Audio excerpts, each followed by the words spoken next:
Une fille nommée Alice en avait assez de marcher toute la journée sans rien faire. La chaleur la rendait somnolente.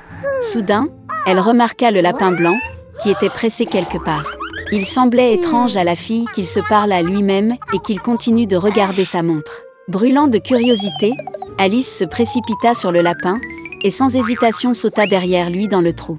À l'intérieur se trouvait un puits profond dont les murs étaient tapissés de bibliothèques. Alice est tombée très lentement et a réussi à tout voir correctement. Une fois au fond du puits, la jeune fille remarqua une table en verre à 3 pieds. Il y avait une petite clé dorée et une sorte de bouteille.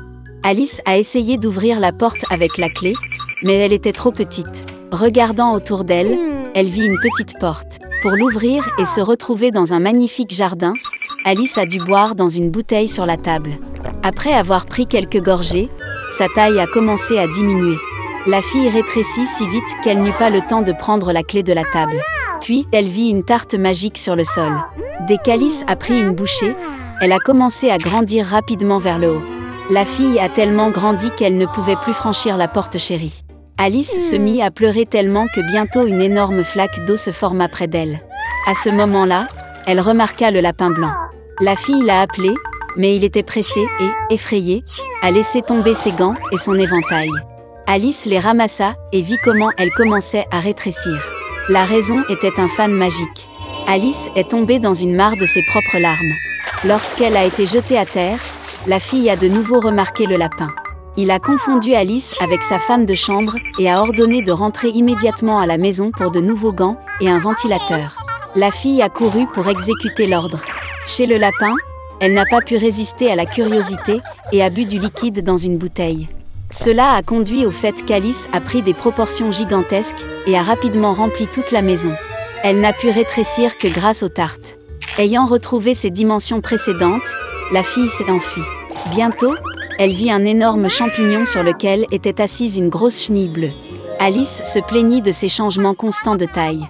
La chenille a conseillé à la fille de manger un morceau de champignon. Alice a mangé une petite bouchée et est finalement revenue à sa taille normale. Et elle a continué. Soudain, Alice a vu une maison. En rentrant, la jeune fille se retrouva dans la cuisine, dans laquelle elle vit la duchesse avec un bébé qui pleurait dans ses bras. Un énorme chat était assis sur le sol, souriant d'une oreille à l'autre. La duchesse a expliqué à Alice qu'il souriait parce que c'était un chat duchessire. Soudain, le chat a disparu et le bébé a éclaté en sanglots. La duchesse a donné l'enfant à Alice et elle-même est allée chez la reine. La fille a été surprise de constater qu'elle ne tenait pas un enfant, mais un vrai petit cochon. Lorsque le chat est réapparu, il a conseillé à Alice de trouver le lièvre de Mars. Et puis il a disparu, et seul son sourire est resté dans l'air. La fille a pris la route. Bientôt, elle vit la maison du lièvre de Mars. Alice est arrivée juste à temps pour le début du goûter.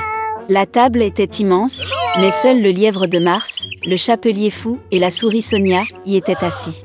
Ils n'ont laissé personne s'asseoir à table et ont dit qu'il n'y avait pas de place. Alice a appris qu'il était forcé de boire du thé continuellement comme punition pour avoir tué Time. Le lièvre et le chapelier se moquaient de la fille de toutes les manières possibles et se moquaient d'elle.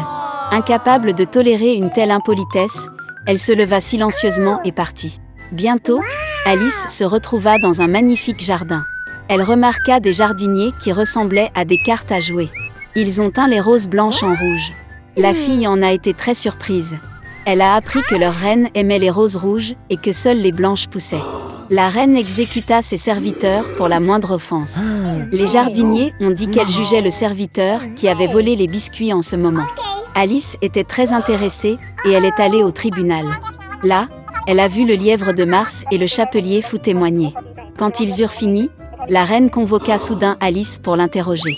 La fille a répondu qu'elle ne savait rien et a ordonné de laisser partir le domestique. La reine s'est fâchée et a ordonné d'attraper la fille. À ce moment, Alice sentit qu'elle recommençait à grandir.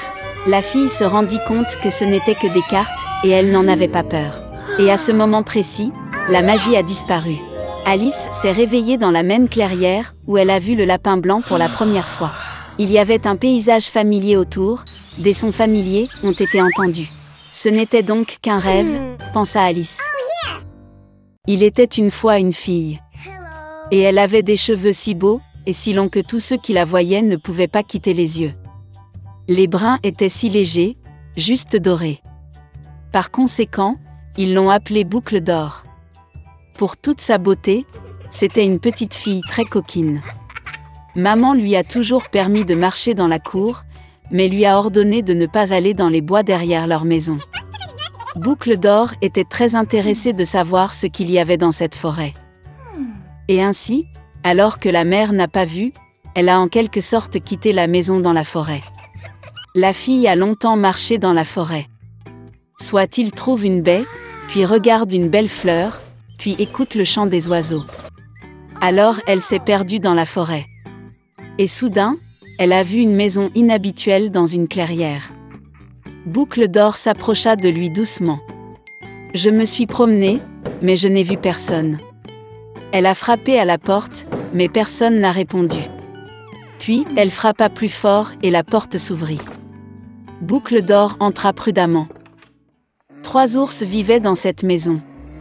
Un ours était papa, gros et hirsute. L'autre était une mère ours. C'était plus petit. Le 3e était un petit ours. Les ours n'étaient pas chez eux car ils étaient allés se promener dans les bois. La fille entra dans la pièce et vit 3 bols de porridge sur la table.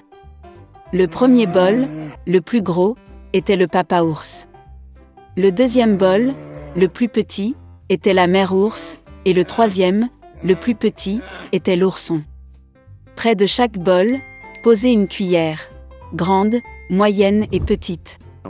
Boucle d'or avait tellement faim qu'elle a d'abord voulu manger dans un grand bol. Elle prit la plus grande cuillère, prit le porridge, le goûta, mais le porridge était trop chaud. Puis elle prit une cuillère moyenne, ramassa le porridge, le goûta, mais le porridge était trop froid. Enfin, elle prit une petite cuillère et goûta le porridge du petit bol. Cette bouillie n'était ni chaude ni froide, juste comme il faut. Et Boucle d'or a mangé toute la bouillie du petit bol. Après avoir mangé, la fille a voulu s'asseoir et a vu 3 chaises près du poêle. Une grande, une autre plus petite et la 3e, très petite, avec un petit oreiller rouge. D'abord, elle a essayé de monter dans la plus grande chaise, mais n'a pas pu. Ensuite, la fille a essayé de s'asseoir sur la chaise du milieu, mais c'était très dur et inconfortable. Finalement, elle s'assit sur la plus petite chaise, et c'était parfait pour elle. Boucle d'or a tellement aimé la chaise qu'elle a commencé à se balancer dessus. La chaise a craqué, s'est cassée et elle est tombée au sol. La fille s'est levée et est allée dans une autre pièce. Il y avait 3 lits, grands, moyens et petits. Tout d'abord, Boucle d'or est montée sur le premier lit, mais il était trop haut et trop dur. Je me suis allongée sur celui du milieu, il était trop spacieux et mou. La fille s'allongea sur le 3e plus petit lit. Elle était juste pour elle. Boucle d'or se sentait si confortable et douillette qu'elle s'est rapidement endormie. La fille dormait profondément lorsque la famille des ours est revenue à la maison. Les ours ont eu très faim et sont immédiatement allés à table. En voyant son bol, papa ours s'est vraiment mis en colère. Quelqu'un mangeait mon porridge. Il grogna. La mère ours regarda aussi dans son bol et grogna moins fort. Quelqu'un mangeait aussi dans mon bol. Et l'ourson, voyant son bol vide, a pleuré bruyamment. Quelqu'un n'a pas simplement mangé de mon bol, il a mangé toute ma bouillie. Les ours ont senti que quelque chose n'allait pas, ont quitté la table et ont commencé à regarder autour d'eux. Papa ours remarqua que quelqu'un bougeait sa chaise et grogna d'une voix terrible. Quelqu'un était assis sur ma chaise. La mère ours regarda sa chaise et se plaignit. Quelqu'un était assis sur ma chaise et l'a déplacée de sa place. Et puis, l'ours a regardé sa chaise cassée et a encore pleuré fort. Quelqu'un ne s'est pas simplement assis sur ma chaise, mais l'a cassée. Les 3 ours entrèrent prudemment dans la chambre. Quelqu'un était allongé sur mon lit et l'a froissé. Papa ours rugit d'une voix terrible. Et quelqu'un était allongé sur mon lit et l'a froissé, grogna la mère ours. L'ours en peluche a regardé son lit et a pleuré à nouveau. Quelqu'un était allongé sur mon lit aussi. Et puis il a vu la fille et a crié d'une voix mince, et dort encore en elle. Papa et maman ours sont allés au lit, et ont vu qu'une petite fille dormait là. Boucle d'or s'est réveillée du cri d'un ourson, et a eu très peur, il y avait 3 ours devant elle. Elle a immédiatement sauté hors de la maison, et a couru partout où ses yeux regardaient, sans se retourner. La fille a couru pendant un long moment, était très fatiguée, puis elle a vu sa mère, qui cherchait sa fille disparue dans la forêt.